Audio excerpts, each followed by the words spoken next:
இவ்ளோ பாத்திரத்தை ஒத்தியா தேக்கிறீனே வந்து ஹெல்ப் பண்ணலாம்ல. உன்னால ஒரு வேலை முடிஞ்சதுன்னா பண்ணு, இல்லனா அப்படியே போட்டு போ. நான் போட்டு போயிட்டேன்னா இந்த வீடு நாரிடும். இப்ப மட்டும் என்ன ஒழுங்காவா இருக்கு? கன்றாவியா இருக்கு. கன்றாவியா இருக்குன்னா நான் சமைக்கிறது சாப்பிடாத. காலைல சாப்பிட்டியே வாந்தி எடு. உன் மூஞ்சி வந்து வை, அது மேலே வாந்தி எடுக்கிறேன். கத்தாத. இந்த பில்டிங்ல ஆல்ரெடி நம்மள வெளிய அனுப்ப பாக்குறாங்க. நான் என் அம்மா வீட்டுக்கு போறேன். நீ போறேன்னு சொல்லிட்டு தான் இருக்க, ஆனா போக மாட்டேங்கிற. போ, சொல்லாம கொள்ளாம போ. உன்னை கல்யாணம் பண்ணிட்டு ஒரு எரும மாடை கல்யாணம் பண்ணிருக்கான்.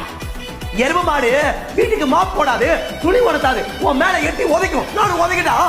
உதச்சா செக்ஷன் 498 வைஃப் உதைக்கிறதுக்கு நான் உனக்கு உள்ள போடுவேன். ஜெயில போட்டா உன்னை கல்யாணம் பண்ணி உன் கூட குடும்பம் நடத்துறதுக்கு ஜெயில் வாழ்க்கை எவ்வளவோ மேல. வா, அரெஸ்ட் பண்ணு. சாரிடி, ஏன் தப்பு தான்டி, ரொம்ப சாரிடி. இல்லடா ஏன் தப்புடா, சாரிடா. இல்லடி, நான் கத்திருக்க கூடாதுடி, ஏன் தப்பு தான்டி. நீ ரொம்ப ஸ்ட்ரெஸ்ல இருந்தடா, சாப்பிடாம நீ ரொம்ப ஸ்ட்ரெஸ்ல இருந்தடா.